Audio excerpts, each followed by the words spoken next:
Everyone, welcome back. I hope आप लोग सभी बेहतर होंगे, खुशहाल होंगे और मज़े में होंगे। तो यहाँ ब्लॉग जो मेरा स्टार्ट होता है मॉर्निंग से, और मॉर्निंग में सबसे पहले उठकर मैं एक मॉर्निंग ड्रिंक जो होती है वो ज़रूर लेती हूँ, मैं अपने लिए और साथ में हस्बैंड के लिए। तो यहाँ पे मैंने बनाई है ब्लैक कॉफ़ी 2 कप। 10-5 मिनट हम दोनों लोग एक दूसरे के साथ टाइम स्पेंड करेंगे और अपना मॉर्निंग ड्रिंक जो है वो अच्छे से एंजॉय करेंगे। तो मैं आप लोगों से भी कहूँगी कि आप लोग भी अपने डेली रूटीन में एक मॉर्निंग ड्रिंक ज़रूर ऐड कर सकते हैं। फिर वो चाहे ब्लैक कॉफ़ी हो, आप जीरा या धनिया रात में भिगो के उसका भी पानी पी सकते हैं, कोई भी चीज़ हो, लेकिन इस चीज़ को यानी कि मॉर्निंग ड्रिंक को आप अपने डेली रूटीन में ज़रूर ऐड करें। फिर स्टार्टिंग करती हूँ मैं अपने आज के ब्लॉग को, और आज का जो मेरा टॉपिक है वो है मनी सेविंग हैबिट्स, यानी कि हम ऐसी कौन सी आदतें अपनाएं जिनसे कि हम लोग अपने जो पैसों की है वो थोड़ी बहुत बचत कर सकें, और अपने घर का जो रूटीन होता है यानी कि मंथली ग्रोसरी वगैरह, तो ऐसी आदतों से हम अपने थोड़े बहुत पैसों को बचा सकें। फर्स्ट टॉपिक है बजट बनाना। तो बजट बनाना बहुत ज़्यादा ज़रूरी है, और आप लोग जो हैं वो बजट बनाना स्टार्ट करें अगर अब तक नहीं बनाया है। मंथली ग्रॉसरी का या 1 वीक का आप लोग मंगाते हैं ग्रॉसरी, या फिर 15 डेज़ की ग्रॉसरी मंगाते हैं, जितने की भी हो आप सब्ज़ी वगैरह, डेली का जो आपका खर्चा होता है आप उसको एक कॉपी या एक छोटी सी डायरी बना लें और उस पर नोट डाउन ज़रूर करें। और फिर आप लोग अपना जो महीने भर का जो हिसाब होता है उसमें लिखें ज़रूर कि आपकी फ़िजूल खर्ची कौन सी थी और काम वाली यानी कि जो बहुत ज़्यादा ज़रूरी थी, तो वो खर्चे आपके कौन से थे। तो इससे आपका जो फ़िजूल खर्चा है वो नेक्स्ट डे जब आप लोग चेक करेंगे तो आपका धीरे धीरे करके फ़िजूल खर्चा कम हो जाएगा। साथ ही ना जब आप ग्रोसरी की लिस्ट बनाएंगे ना, तो आप एक बार ज़रूर चेक करेंगे कि आपके पास क्या चीज़ है और क्या नहीं। तो इस वजह से आपकी जो पुरानी रखी हुई चीज़ें हैं ग्रोसरी की, तो वो भी काफ़ी अच्छे से यूज़ हो जाएंगी। तो बजट बनाना ज़रूर स्टार्ट करें अगर आपने अब तक नहीं बनाया है, और फिर आप लोग खुद देखेंगे कि बजट बनाने से आपका काफ़ी सारा जो फिजूल खर्चा था वो बच गया है। नेक्स्ट है second tips, buying too many luxuries, यानी कि आप जो हैं वो महंगे या ब्रांड की चीज़ें ना खरीदें अगर आपका मन है, लेकिन हर एक चीज़ में ब्रांड या महंगी महंगी चीज़ें ना देखें। काफ़ी दफ़ा ऐसा होता है कि ब्रांड की जो चीज़ें होती हैं तो वो हमें किसी छोटी या हल्की शॉप से ना बिल्कुल सेम उसी के जैसी ही हमें चीज़ मिल जाती है, साथ में जो उसके प्राइस होते हैं वो भी कम होते हैं। अक्सर करके हम लोग ना ब्रांड की चीज़ें देखते हैं और वो कॉस्टली भी काफ़ी होती हैं, बट हम इस चीज़ को इग्नोर मार देते हैं। लेकिन आप लोग अगर वही चीज़ आपको किसी छोटी शॉप से या लोकल शॉप से आपको मिल रही है तो आप लोग उसको परचेज़ कर सकते हैं। वहाँ पे आपके पैसे भी बचेंगे, प्लस आपकी जो चीज़ है सेम वैसी ही चीज़ आपके पास आ भी जाएगी। तो ब्रांड पे आप लोग इतना ध्यान या इतना गौर ना दें, बस आप पैसे देखें और चीज़ देखें कि सेम वैसी ही आपको अच्छे पैसों में किसी दूसरी शॉप से मिल रही है तो आप उसको परचेज़ कर सकते हैं ना। मॉर्निंग ड्रिंक के बाद मैं यहाँ पे एक जूस बनाती हूँ, यानी कि मॉर्निंग ड्रिंक लेने के आधा घंटे या पौन घंटे बाद मैं यहाँ पे एक जूस बनाती हूँ। और जूस के लिए मैं यहाँ पे हाफ़ बीटरूट और हाफ़ एप्पल लेती हूँ और इसको पानी डाल के अच्छे से ग्राइंड कर लेती हूँ। मेरे एक सब्सक्राइबर्स ने मुझसे पिछली वीडियो में पूछा था, तो मैं यहाँ इसकी रेसिपी शेयर कर रही हूँ कि हाफ़ एप्पल लेना है, हाफ़ बीटरूट लेना है, और बस आपको पानी डाल के इसको ग्राइंड कर लेना है। और इसके बेनिफिट्स जो हैं वो काफ़ी सारे होते हैं। ओवरऑल जो आपकी हेल्थ है ना उसको काफ़ी अच्छा करता है, आपके हेयर्स के लिए, आपकी स्किन के लिए, आपके गट हेल्थ के लिए, यानी कि ओवरऑल आपकी हेल्थ के लिए बहुत ही अच्छा ये जूस है। तो आप लोग इसको अपने मॉर्निंग ड्रिंक में भी ऐड कर सकते हैं। अच्छा जी, तो चलें हम लौटते हैं अपने टॉपिक पर। तो थर्ड पॉइंट है कि क्रेडिट कार्ड यूज़ करना। तो हम लोग अक्सर करके इस टाइम पे, यानी कि ये दौर इस तरीके का है कि अगर हम लोग कहीं बाहर जाते हैं शॉपिंग वगैरह, तो कैश हम लोग के पास कम होता है और हम लोग क्रेडिट कार्ड जो होता है ना वो अक्सर करके यूज़ करते हैं शॉपिंग में। तो शॉपिंग के टाइम पे आप लोग क्रेडिट कार्ड यूज़ ना करें। कोशिश करें कि ग्रॉसरी की जो आपकी लिस्ट है उसी के अकॉर्डिंग ही आप शॉपिंग करें, और जो कैश होती है ना शॉपिंग, उसको करें। क्रेडिट कार्ड से काफ़ी दफ़ा ऐसा होता है कि हम लोग चीज़ें लेते चले जाते हैं और बाद में क्रेडिट कार्ड से पैसे कट जाते हैं, उस पर हमारा इतना ध्यान होता ही नहीं है। बट जब हम लोग कैश जो है वो शॉपिंग करते हैं तो वो हमें पता चलती है कि हाँ, हमने 1000 की या 2000 की या 3000 की शॉपिंग कर ली। तो कोशिश करें कि शॉपिंग के टाइम पे आप लोग क्रेडिट कार्ड यूज़ ना करें। फोर्थ पॉइंट है इम्पल्स बाइंग। इम्पल्स बाइंग का मतलब है लगातार शॉपिंग करना। अक्सर करके हम लोगों की ये आदत ही होती है कि हम लोग रेगुलर शॉपिंग करते रहते हैं, और आजकल तो ऑनलाइन शॉपिंग का भी ट्रेंड चल गया है, तो हमें बाहर जाने की भी ज़रूरत नहीं पड़ती।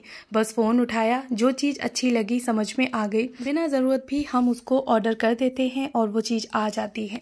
तो कोशिश किया करें कि आप लोग अपना कोई भी 1 हफ़्ता या फिर 15 दिन अपने जो शॉपिंग के हैं, ऑनलाइन शॉपिंग के भी, आप लोग उसको इग्नोर करें। यानी कि नहीं, मुझे 1 हफ़्ता पूरे महीने में या फिर मुझे 15 दिन कोई शॉपिंग नहीं करनी है, भले ही वो चाहे थोड़े पैसों की हो या ज़्यादा पैसों की। तो अपना जो शॉपिंग का भी एक रूटीन है उसको बना के रखें कि मुझे इतने टाइम में इतने टाइम शॉपिंग करनी है और इतने टाइम के बाद मुझे इतने टाइम तक शॉपिंग नहीं करनी है। और ऑनलाइन शॉपिंग करने से पहले आप उस चीज़ को अपने घर में एक जगह देखें, रख के, यानी कि सोच के देखें कि वो आपके घर में उसकी ज़रूरत है या फिर कहाँ पे, किस एरिया में वो चीज़ अच्छे से फिट हो जाएगी। तभी आप उस चीज़ को ऑर्डर करें, वरना आप उस चीज़ को छोड़ सकते हैं। नेक्स्ट पॉइंट है मोर हाउस देन योर रीड। यानी कि आप अपने घर में देखें, ये ज़रूर देखें कि उसमें जगह है इतनी सामान रखने की, या फिर आप मुसलसल सामान को ख़रीदे जा रहे हैं और आपके घर में इतनी जगह नहीं है सामान रखने की। तो सबसे पहले आप अपने घर में अपनी जगह को देखें कि हाँ, जो आप चीज़ ख़रीद रहे हैं, छोटी बड़ी जैसी भी है, उस चीज़ की आपके घर को ज़रूरत है भी या नहीं, या बस आप मुसलसल ख़रीदारी जो है वो करे जा रहे हैं, चाहे भले उस चीज़ की आपकी घर में ज़रूरत हो या ना हो। तो पहले अपने घर में जगह ज़रूर देखें।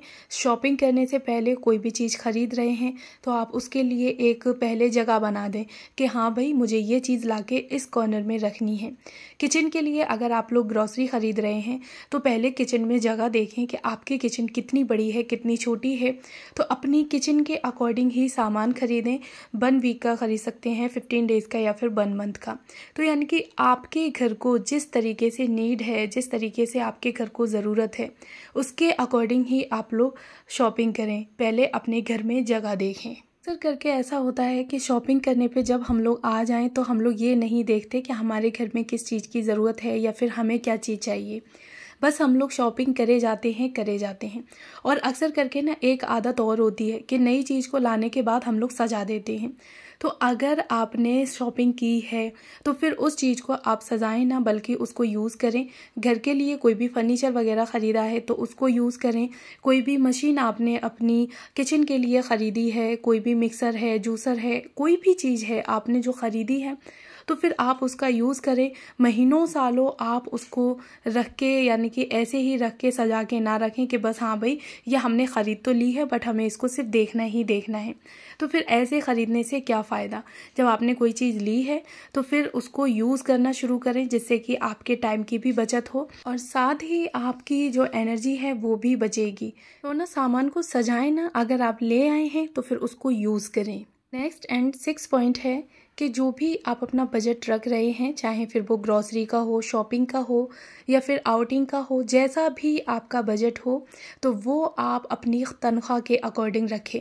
यानी कि जितनी आपकी मंथली सैलरी है आप उसके अकॉर्डिंग अपनी जो बजट है वो बना सकते हैं। ऐसा नहीं है कि आप महीने पे जो है वो 10,000 की आपकी सैलरी है, आप मंथ में 10,000 रुपये कमा रहे हैं और आप खर्चा इतना कर रहे हैं कि 11 से 12 या 13,000 आपका खर्चा हो रहा है। तो ऐसे क्या फ़ायदा, आप माइनस में जा रहे हैं, हर महीने आपके ऊपर कर्जा बढ़ेगा। तो कोशिश करें कि जो आपके महीने का बजट है तो उससे आप 2-3 हज़ार कम ही करें, जिससे कि आपकी हल्की फुल्की जो है वो सेविंग यानी कि सेविंग बनती रहे आपकी। तो जो अगर आगे आप कुछ बड़ा करने का सोचते हैं तो आप अपनी जो सेविंग को वो वहाँ पे यूज़ कर सकते हैं। तो अपनी तनख्वाह के अकॉर्डिंग ही आप पैसों को किसी भी जगह पर खर्च करें, मार्केट में, शॉपिंग में, ग्रॉसरी में या बच्चों पर। आते ही आप मंथ में एक बार आउट गोइंग कर सकते हैं, लेकिन अगर आप हर वीक करते हैं या फिर हर दिन दूसरे तीसरे दिन करते हैं तो फिर वो आपकी फ़िजूल खर्ची हो जाएगी। मंथ में एक बार आपके बजट में रहेगा, आराम से आप अपनी फैमिली के साथ कहीं भी आउट गोइंग कर सकते हैं। एंड 7 पॉइंट मैं हम लोग के साथ शेयर करूंगी, हैप्पीली फॉर कन्वीनियंस, यानी कि हमारे जो बच्चे होते हैं वो हमें काफ़ी अच्छे से कन्विंस कर लेते हैं उन्हें ये चीज़ नहीं खानी है या फिर ये चीज़ खानी है। तो ये हमें देखना है अपना, हमें जो है बच्चों को इतना कंट्रोल रखना है बच्चों पर। आजकल ये माहौल है कि घर में खाना पड़ा हुआ है लेकिन फिर भी बच्चे जो हैं वो घर का खाना नहीं, उन्हें बाहर से पिज्ज़ा, बर्गर, पेटीज़ या मोमोज़ ये चीज़ें चाहिए होती हैं। तो अगर आपका इस तरह का, यानी कि आपकी जो सैलरी है वो अच्छी खासी है, भी आप अपने बच्चों के लिए वीक में एक दिन ऐसा रख सकती हैं कि हाँ यहाँ, यानी कि इस दिन आपको हम संडे, सैटरडे कोई भी डे आप रख सकती हैं कि इस दिन हम आपको बाहर का देंगे, लेकिन उससे पहले आपको घर का खाना जो है वो खाना पड़ेगा। तो अक्सर करके ऐसा होता है कि बच्चों को अच्छा नहीं लगता और बच्चों ने हमसे बोल दिया और हम भी फटाफट से कह देते हैं कि हाँ ठीक है, ये चीज़ तुम्हारे लिए ऑर्डर कर देते हैं। तो कोशिश करें कि इस तरह की बच्चों को आदत ना डालें, इससे जो घर का खाना होता है बच्चों का वो छूट जाता है और साथ ही आपकी एक तरीके से फिजूल खर्ची हर मंथ काफ़ी सारी हो जाती है। तो जब आप इन छोटे छोटे चीज़ों को गौर करेंगे, लिखना स्टार्ट करेंगे, तो आप खुद देखेंगे कि जितने जो पैसे हैं वो आपके ग्रॉसरी में और वेजिटेबल्स एंड फ्रूट्स में नहीं जा रहे, उससे कई ज़्यादा पैसे जो हैं वो आपके इस तरह की फिजूल खर्ची में, बच्चों की डिमांड पूरी करने में, एक्स्ट्रा शॉपिंग में आपके जा रहे हैं पैसे। घर में खाना भी आप लोग बना लेते हैं और बच्चों को जब नहीं खाना है तो बाहर से भी आ गया, तो इस तरह से आपका डबल खर्चा हो गया, यानी कि घर में बना वो भी वेस्ट हुआ प्लस बाहर से आया तो उसमें भी पैसे गए। तो इस तरह से आप लोग अपने बच्चों पे, खुद पे थोड़ा कंट्रोल करें। एक कोई भी दिन आप लोग रख सकते हैं वीक में कि हाँ इस दिन हम कोई भी एक चीज़ बाहर से मंगा सकते हैं, एक स्नैक बतौर, एंड वंस अ मंथ आप आउट गोइंग कर सकते हैं। तो इस तरह से जब आप अपनी रूटीन को मैनेज करते चलेंगे, बजट अपना जो है वो आप देखते हुए चलेंगे, जब आप छोटी से छोटी और बड़ी से बड़ी चीज़ को नोट करते चलेंगे तो आप लोग खुद देखेंगे कि एक महीने में ही आपकी काफ़ी सारी जो फिजूल खर्ची है वो कम हुई है और आपकी सेविंग जो है वो बढ़ गई है। तो बस ये थे कुछ मेरे छोटे छोटे से पॉइंट, हम लोग अपने मनी को कैसे सेव कर सकते हैं। अगर आप लोगों ने इस तरह से अब तक कोई भी बजट बना के आप लोग नहीं चले हैं तो इस मंथ आप लोग ट्राई करके देखिएगा, बजट बनाइएगा और ना फिर मुझे नेक्स्ट मंथ बताइएगा ज़रूर कि इस मंथ में, यानी कि इन टिप्स के साथ आपका जो बजट था वो कैसा रहा। तो मैं आपसे मिलूंगी नेक्स्ट वीडियो में। और अगर आप लोगों ने अब तक मेरे चैनल को सब्सक्राइब नहीं किया है तो प्लीज़ मेरे चैनल को ज़रूर सब्सक्राइब कर लें, साथ में बेल आइकन को भी ऑन कर लें, जिससे कि मेरी किसी भी वीडियो का नोटिफिकेशन आप लोगों के पास सबसे पहले पहुंचे। Thanks for watching.